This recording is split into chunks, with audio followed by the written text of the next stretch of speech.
Here we go. Looking at a different screen, so they can still see us.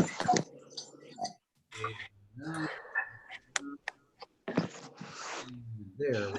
Redirecting, and that is good. Are you getting yours too? Okay. So now, Hey, one for each of us. two. Okay. Okay. And so the only thing left up is that Zoom. And okay? Okay. next, mute. Okay. Yeah. So we have the choice. Okay. Okay. Oh, There you is want to let them nothing. mute them?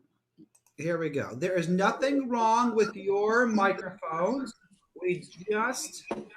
Oh, Okay. So Miles, before we get started, are you near? How close are you to your camera or microphone?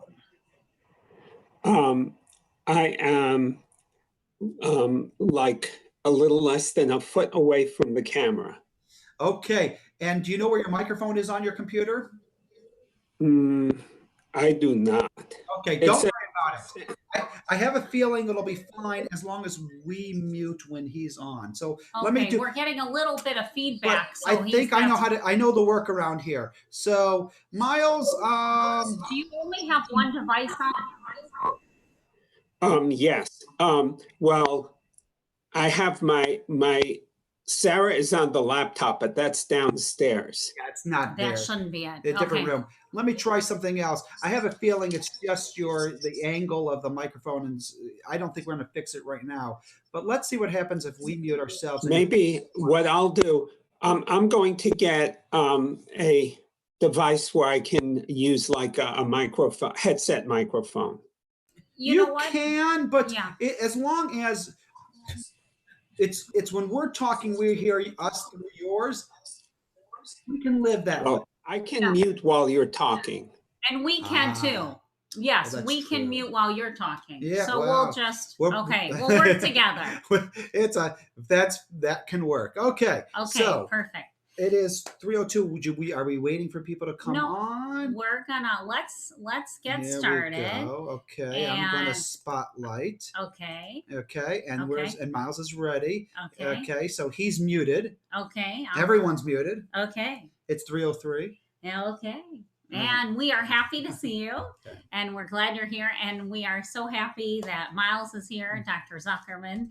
I have to say it was such a pleasure to get to do this, because then I got to spend a long time talking with Miles, which was really a pleasure. And basically, we are talking about a few things today. We are talking about advanced directives, and I'm gonna actually, you know what, Miles, can we unmute you for a minute? Here we go. And can you kind of talk about, if you don't mind, just the healthcare proxy? And actually, you know what, before we do that, you can mute him again. Sorry, Miles. I lost you for a minute. Okay. Welcome everyone. No, okay, here we go. So let's start off with a more general question. And I'm going to I'll start off with you, Rabbi Alex, and then we'll go to Miles. And that is, what do you think is a life worth living? What is a life worth? You start small. I start small. Yes. I mean, what is a life worth living? Are we talking about when is life not worth living? That you can take it that way. Okay, sure. So sure. I think that's communication's important. I think that I used to tell you that I would be a head in a jar, but I realized that a life worth living for me would be to be able to communicate with people, and knowing who I am. I sometimes think there's worse things than living, and the idea for me is we're not all going to cure cancer, and we're not always teaching children and saving lives, but I think a life worth living is when I'm able to function in the world and make a difference, and we can make a difference even through our words. So I think as long as we can communicate, and I don't need all 10 fingers and toes to do it, but I think that life worth living for me would be communication, and it would be you know being able to still function in the world. I think is being a Okay. functional adult or child. So we're gonna unmute Dr. Z in a There we moment, go. but let me just tell you, it's interesting. One of the things that we're going to talk about today is how important it is to discuss this with the people that you love and who love you. And I tell you, I learned something new just now by asking you that question because he has for years and years said, I will be a head in a jar. That is how badly I want to live. And one of the things that we're going to talk about is how our views change as we get older. So it's kind of interesting. So Miles, can I ask? Will you tell us when I ask you, what do you think is a life worth living? What do you think? And we are unmuting. You are unmuted, and not yet. You will be in 3, 2, 1. I lied. It is Miles. And here we go. God bless it. Cancel spotlight. And Miles, let me see where you are. You're just not up there on my screen. There you are. And unmute. And we can now. And okay, you can now hear me. So the question of what makes a life worth living is just very personal. Everybody has their own idea about what they would have to give up in order to say this isn't worth it anymore. And you're right, that doesn't stay the same through a whole person's life. When people think about what makes their life worth living and what circumstances they would have to be in to say this isn't worth it anymore. Being able-bodied, being active may be a necessity when you're young and healthy. Later in life, you may accept a lower degree of mobility, a lower degree of activity. But this is the kind of thing that it's important to talk about, to share this information. It's the kind of information that most of us shy away from, even from those who are closest to us. But it is so important to share that information and to make an effort to have these kinds of conversations with people who are close to you, the ones who you would count on to speak up for you in circumstances where you can't speak for yourself.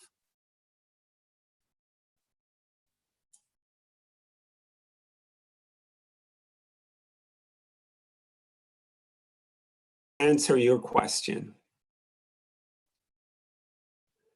Oh, and one other thing I want to say is that it's very common for the partners in a relationship, the spouses in a marriage, to have very widely differing ideas on what makes their life worthwhile, when they'd be willing to say, you know what, this isn't worth it anymore. And the kind of health issues that a person deals with, up to and including a terminal condition that is untreatable, will also make a difference in how a person will decide whether their life is it's worthwhile pursuing possibly painful, uncomfortable treatments as well. Miles, thank you so much. Can I ask, we're going to be talking about different forms today. And one of those is the 5 wishes. Can you talk, when do you think it's funny or not fun? Well, not funny, but in speaking with some of my family members, I've asked them to really think about this, and someone will say, oh, well, this isn't the time, or this isn't the time, or and I'll say, well, now I think now is exactly the time, that we talk about what it is you want or you don't want. When do you think it's a good time to talk about and think about and take a look at some of these forms and these conversations? And Miles, you are unmuted. So the good time to talk about it, actually, I agree with you, Amy. The best time to talk about it is really any time you have people in the family together. And so the problem is that it is something that's very uncomfortable to talk about, and people generally will shy away from these kinds of discussions. It sort of brings up this whole idea of it's bad luck to talk about it, the Kanahara effect. If we don't talk about it, maybe it won't happen. But unfortunately, for most of us, illness, disability will come in our lives, and definitely for all of us, death will someday. And so the whole idea is to have this kind of conversation. Now, going as far as sort of formalizing it in a document is also not something that you need to put off until you're older or infirm. Unfortunately, a sudden illness or accident can take away even younger people, or leave them in a situation where they can't speak up for themselves. One of the important law cases that sort of established the importance of advance directives, which the 5 Wishes is a good example of. The foundational law case was a Supreme Court case brought by the family of a woman named Nancy Cruzan. And this was came to the Supreme Court in December of 1989 for a woman who was 25 years old. She lost control of her SUV while she was driving, and it rolled over and threw her out. And she wound up with brain damage leading to a persistent vegetative state. And so this Supreme Court judgment was brought because after a long time of being unresponsive and being dependent on tube feedings, her parents wanted to stop the tube feeding. That was like 5 years after the accident, and she was not recovering. And that actually the state was threatening to bring charges of homicide if they did that. And so the important thing that came out of this ruling by the Supreme Court was that when someone can't speak for themselves, you need clear evidence that continuing the tube feedings would have been against her wishes. So it was that gave the impetus to have an actual document, because it's hard after the fact to go back to think about specific conversations where a person may have said, you know, if I had something like this happen, I would not want to be kept alive on a ventilator or being given tube feedings. If you have a document, that would be accepted by a court as clear and compelling evidence. So that's, and you never tell, like this young woman, she certainly didn't know the day before her accident that this was going to happen. Most of us have no, you know, we're vulnerable to sudden events, illnesses, accidents. It's good to have the conversation with your loved one, and it makes it easier when there's an actual document that shows what you would want and what you would not want. Miles, as Rabbi Amy's about to ask you another question, I can say that in my experience, I had a case where the mother was in a vegetative state, and the 2 daughters, true story, one daughter said, I can tell in my mother's eyes she wants to go, and the other one says, I can see in my mother's eyes she wants to stay. And they're both, because there was nothing written down, they both knew exactly what their mother wanted by looking in their eyes, except they were exactly the opposite without having it written down. Mm-hmm. So, okay. So I want to take this time to go and take a look. we won't be able to go through these documents in their entirety, and I think it would be boring for you all to do so anyways. But what we want to do is kind of highlight a little bit of the issues and let you know what they are and the different components. So this first document that we attached is called the 5 Wishes. And Miles, do you want me to read a little blurb about what it is, or would it be easier for you to say a little blurb about what it is?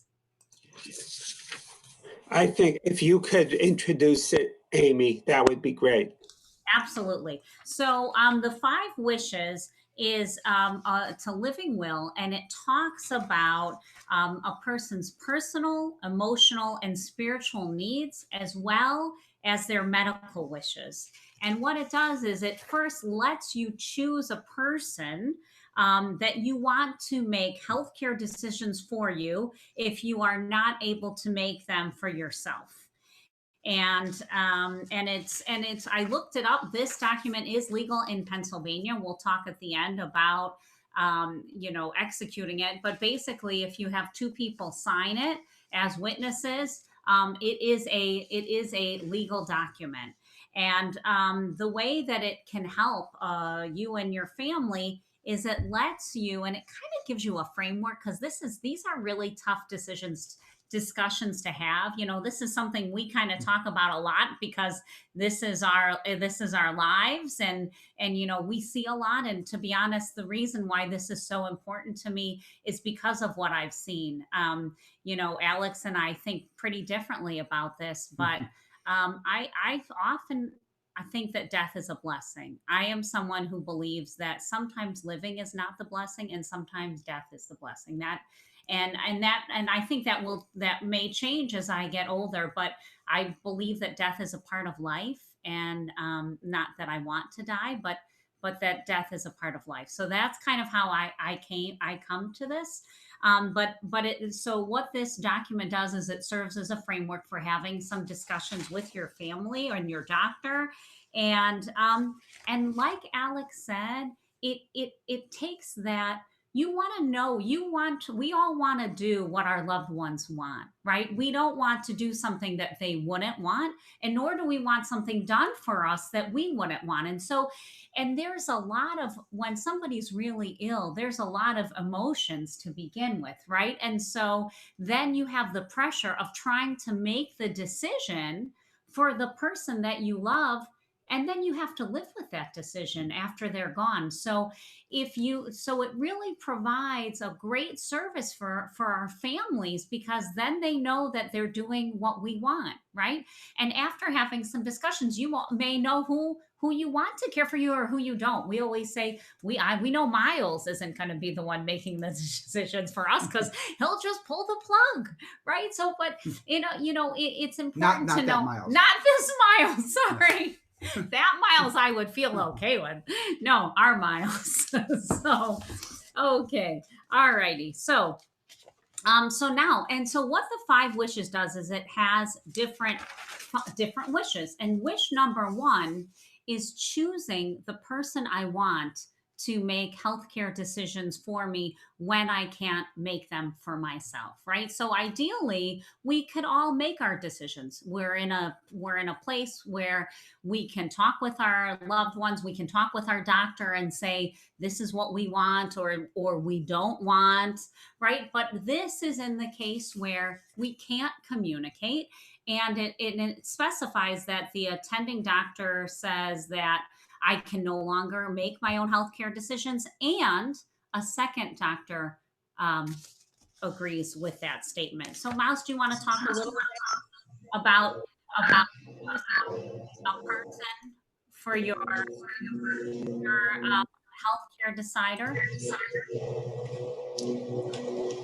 Okay, so in technically speaking, this part of the document, and in some cases, you can have a totally separate document that appoints a person to make decisions on your behalf, is what's called a power of attorney document. And you can choose somebody to make healthcare decisions for you, and also you can choose someone to take care of your financial decisions and financial chores. And it can be the same person or different people. And so what you said, Amy, is very important. When you have a good idea of the kinds of medical care that you would want and you would not want, which we'll get to a little bit later in the 5 wishes, the important thing is to think about who you can trust to speak for you on your behalf and who would be comfortable doing that and following your wishes.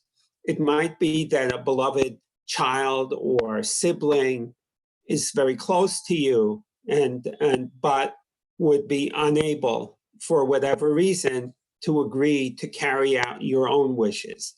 And you don't want to put them in a situation where they're so conflicted and it winds up being, you wind up being treated in a way that you would have hated to be. And so picking the right person, not just automatically saying, okay, we're not living in medieval Europe. It doesn't have to be the oldest son taking care of everything. Pick the right person. I was thinking about one of my patients from private practice who had 2 daughters. And he said, I would never pick my daughters to be the decision makers. They would always just keep me on the machine forever. I pick their husbands. They will listen to what I want. So that's that first part, the healthcare agent part. And just to let you know, in Pennsylvania, there's a law that sets out, if you don't do this, make this choice, if you don't do this part of a 5 wishes document or another power of attorney document, there's a certain sort of hierarchy of potential decision makers based on their relation to you. The interesting thing is, right at the top of the list, the people who can make the decision if you can't decide for yourself are your spouse, also the children from a previous marriage, and they have equal standing. So you better hope they get along. So that's an interesting setup for potential drama there. But it's always neater if you set out ahead of time who speaks for you and make sure it's a person, or sometimes it's a cooperative thing between a few people, but they're the people you choose who you know you can rely on to go along with what you wish. Okay, so Miles, thank you so much. And when Miles and I were talking, we also talked about something else. As he said, you can have different people, right? You can have somebody for your healthcare and somebody for your finances. And it may be that you want the same person, or it may be that people have different strengths and other reasons that people might choose to, as we were discussing, is because then you're sharing the burden, amongst your children or whoever it is. We're going to get into now wish number 2. And wish number 2 is my wish for the kind of medical treatment that I want or I don't want. And along with this, I wanted to talk about the Jewish perspective of making these decisions. And I know that that Alex does this all the time, so he can give an explanation of kind of the differing views of the Jewish approach. Okay, 2 hours and 2 minutes. The main difference between Orthodox and non-Orthodox will be withhold and withdraw. So in Orthodox Judaism, you can withhold and say, I'm a DNR, do not resuscitate. Sorry. Go ahead. So so you could withhold. You can do a DNR. You can say, I don't want resuscitation. You can say, I don't want a feeding tube. I don't want life support. But once you have it in Orthodox Judaism, you can't remove it. You can't withdraw it. The non-Orthodox, as in the conservative movement or reform, will have the option of withdrawing. You could try something out, a feeding tube or a ventilator, and if you improve, good. But if you don't, then you could withdraw. It all comes from these 2 rabbis who are arguing with each other. Dorf, it's about what is the dying person considered in Jewish law? Is it a goses, one who is dying? And for the Talmud, one who is dying is treated like one who is living, and therefore you can't do a morphine drip. Something that might hasten death. That's an issue also in Orthodox Judaism. Or, as Elliot Dorff did, he used the term treifa, like the word treif, like not kosher meat. A person who was sentenced to death in ancient times and walked out of the courtroom, your sentenced to death, the family, this happened all the time, like the Wild West, the family of the one you killed kills you. Did they just kill someone? No, they killed one who is treifa, one who is already dead. And what Elliot Dorff does is he changes the term goses to treifa and says, there are those of us who, when we're dying, nothing's going to help. We are terminally ill. We're one who's already dead. So you're not killing someone, and therefore you can withhold or withdraw. My name's up in St. Clair Hospital, it says, and there's a little card on the wall that says, if you need another Jewish opinion, call Rabbi Alex. So that's and I get those calls. I just talked to a doctor in New York City for the same reason. Okay, so now there's what Alex was just talking about is in a Jewish medical directives for healthcare, and you can actually find this on our website. And he talked about two different rabbis. Well, there's two different rabbis in the conservative movement, Rabbi Dorff and Rabbi Reisner. And so basically the reason why I inserted this conversation into this is that this is all about the decisions, that specific decisions that people might make for their medical care. And it's based on the idea that Judaism values life above all else. And so we are not allowed to take another life. We're not allowed to the value of life is so high. So the question is, what can we do and what can't we do? And that's what this document gets at. So Miles, looking at wish number 2, right? Looking at can you talk a little bit about some of the choices that people might be making for their end of life care? I am unmuting you, Miles, and I'm muting. Okay, so first of all, a lot of time these are decisions that come up for people when they have illnesses that are limiting their life-limiting illnesses, either serious illnesses where they know that eventually that it's non-curable and eventually it will result in death, or more immediate within the next year possibly, or even within the next 6 months. And it's a little bit, it can be tricky because in most cases there's a wide range and there's a lot of uncertainty because nobody can really predict exactly the course of an individual person's illness. But basically that the person's survival is limited. That's an interesting, I didn't know about that concept of treifa, like mortally wounded, but still alive. So that's an interesting way to look at a terminal illness. But the whole idea is that because of the advances of medicine, there are many types of treatment that can prolong survival without necessarily giving a person a good chance at a meaningful existence. Plus, the fact is that many kinds of illness, their treatments sort of give you a trade-off. The treatment may cause immediate discomfort or even suffering, with the idea that if it's successful, it may give you some meaningful length of survival. The problem is that, again, you can't always tell what the probability is. In many cases, it seems to be what a doctor might call futile. The chance of it benefiting someone is much less than the discomfort or pain that it's causing. So, and then specifically, this second section of the 5 wishes talks about what's called life-supporting treatment.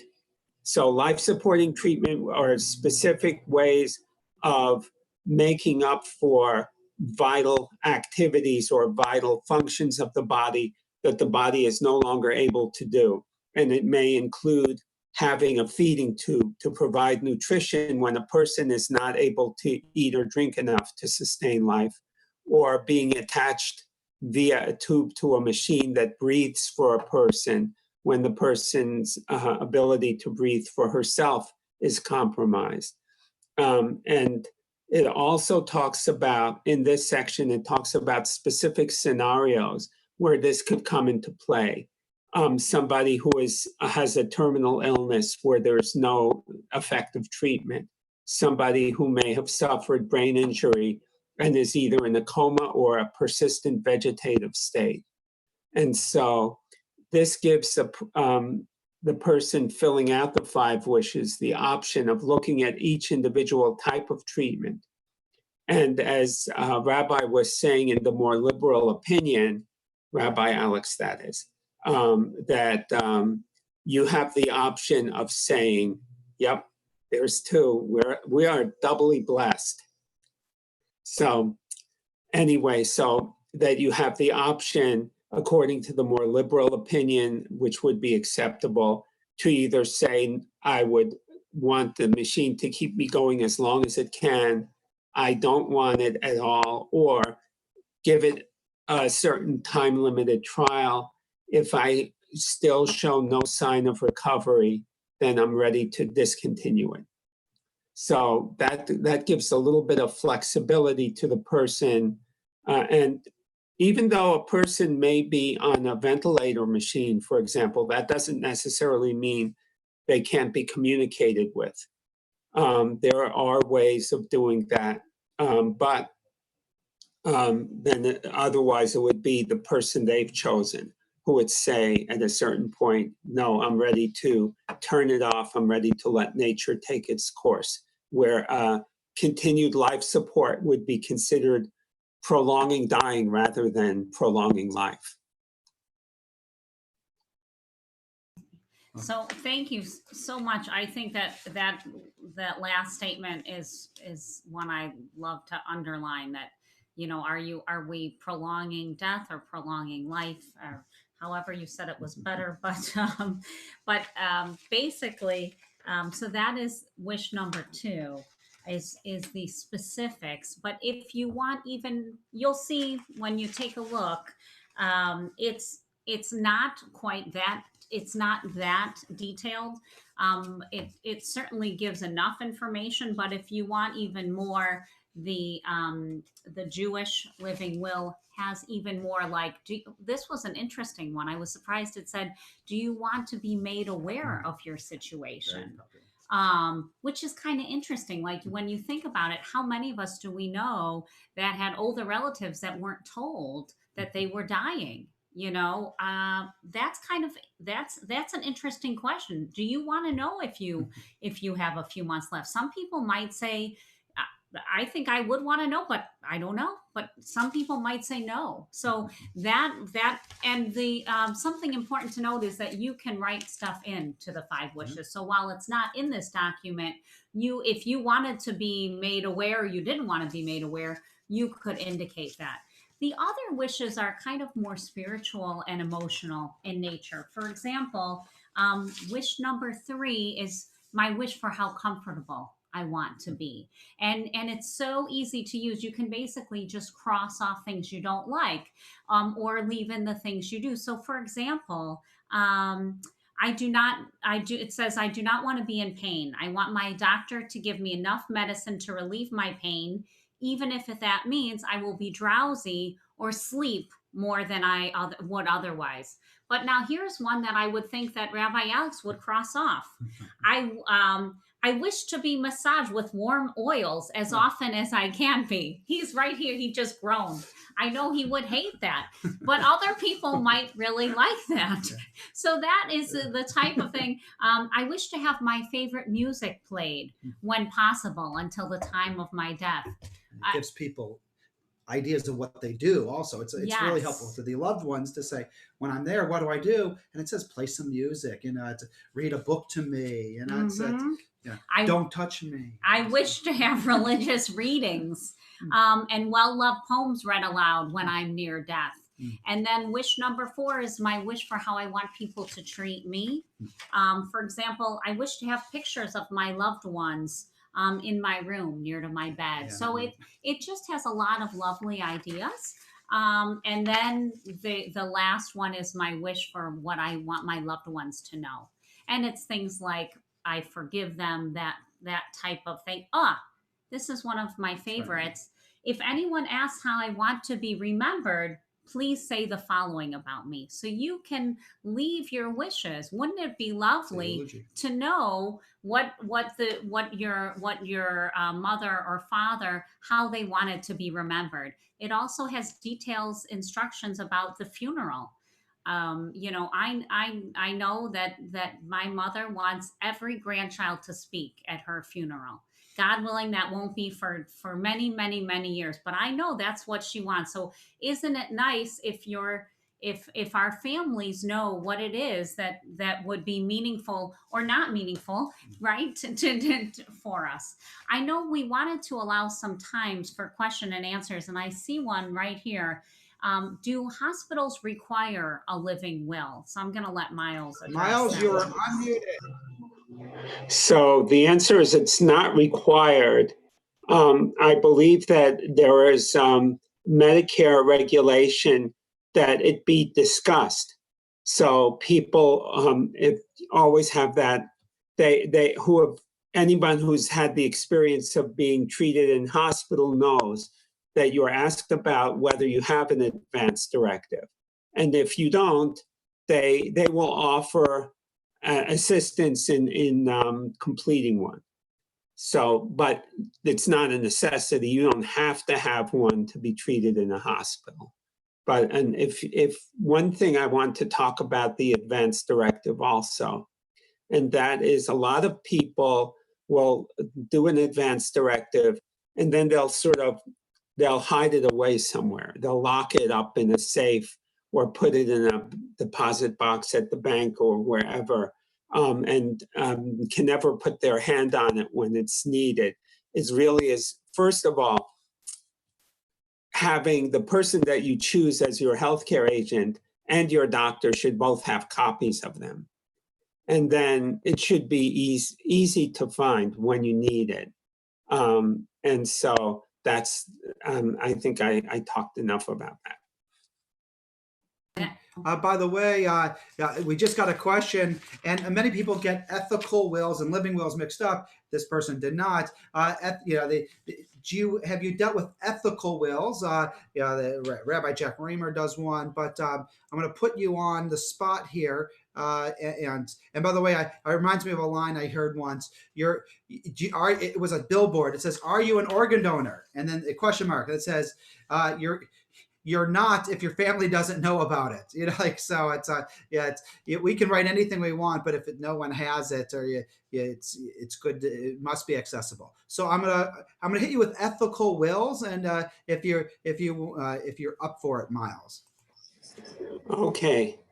So an ethical will is sort of out of the bounds of the, strictly speaking, the advance directive that gives healthcare professionals guidance about healthcare decisions. But in some ways, it's sort of like it informs those decisions as well, because an ethical will talk about a person's basic values, and it will also give you a better idea, so that maybe in the advance directive they're talking about if my heart would stop, if my breathing would stop, if I were in a coma. But an ethical will give you more of a general guideline of what's important to a person, what makes their life, getting back to where we started, what makes life worth living. And it helps guide you maybe in situations that you didn't anticipate or you didn't predict would happen. It will give you some basis for saying, well, based on what you tell me about your father or mother, I have a feeling that that this is what they would probably choose now. Do you agree or not? And the ethical will really gives you a basis for saying that. This has been so helpful. I want to ask if does anyone have an additional question that you can wave your hand or put the hand mark up if there's anything I don't want to. I know we've had a few chatted to us, but if any, does anyone have any questions? That okay, I don't see any hands. Okay, so I want to thank. Oh, Oh, Rochelle. sorry, Rochelle. Please, There we'll we go. unmute you. Please, Rochelle, let's hear you. You are unmuted, Rochelle. Hey, I don't have a question. I have a comment. I have done workshops ever since Jack Reamer wrote his book to various groups on how to write an ethical will. Very nice. And I think they're one of the most important things to do. And, you know, I have a birthday coming on Lag BaOmer. I'm going to be 80. So I'm really tuned in to getting that done. That's very good. thank you so Yeah, much. very Any other important. comments or questions or anything?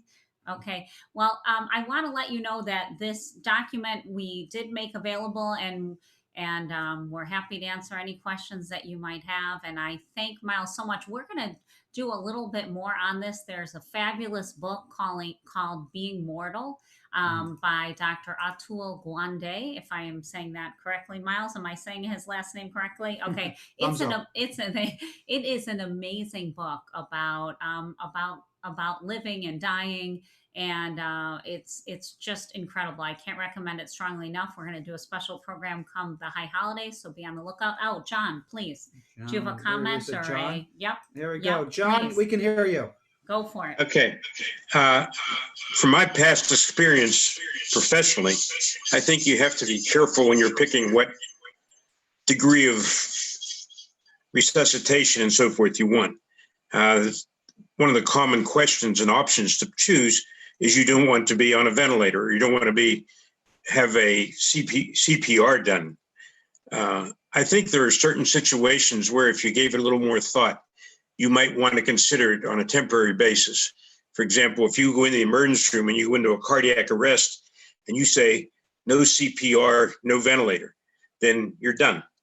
But a lot of times these people on a temporary basis need something to get them over a cardiac arrhythmia or something like that.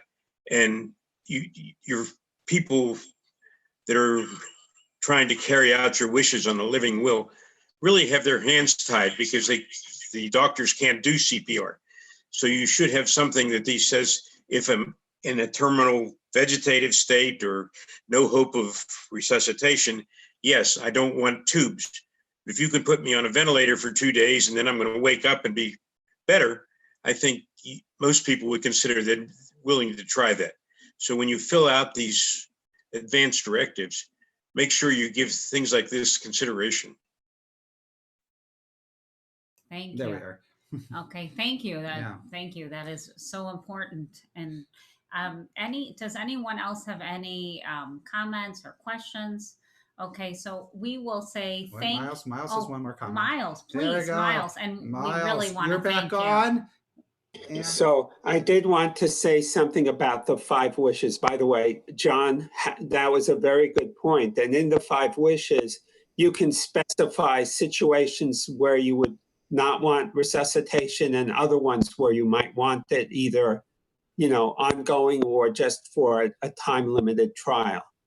But I did want to mention about the 5 wishes is one particular type of advance directive. There are different forms. A lot of times, if you have a lawyer who has prepared a will for your belongings, that same lawyer can also help you with the advance directive. There's a form that you can download from the Allegheny County Bar Association. But one thing you should realize, the 5 wishes form was created by an organization called Aging with Dignity, which is a private nonprofit. The 5 Wishes form actually is copyright protected. So you can't just download it from the internet and use it. You have to pay. It's not very expensive. It's like $5 per form. And if you get a number of them, there's a discount. Yeah, you can. What we sent out, you can look at, but you cannot print. There's nothing wrong with your printer or your computer. It's protected from copying and printing. Yeah. Miles, I want to thank you so much. It was such an honor and a pleasure to work with you, and thank you so very much. And we will look forward to seeing you all throughout the week and next Monday. And that's it. I'm going to unmute all for a moment. It gets a little loud here, especially for the feedbacks, but it's a pleasure seeing everyone. Stay safe, stay inside, or socially distance yourselves. There we go. So you're unmuted. Thank you. Thank you. Thank you. Thank you, everybody. Toda rabba. Thank you. Toda, toda. Thank you, Miles. Thank you. Thank you. Much to think You're about. welcome. Thanks to the rabbis. This was such a great idea for a talk. I was very happy to be asked to participate. Yeah, definitely. Thank you. You look like you're in a pretty place. Is that a background or are you outside? Who, me? Yes. Of course, outside. I took a picture of the blooming azalea, and here it is in my background. So, stay safe and healthy, and thank you. Very nice. Bye-bye. Bye, everybody. Bye-bye. Peace out. Thank you again. Bye-bye. Very good.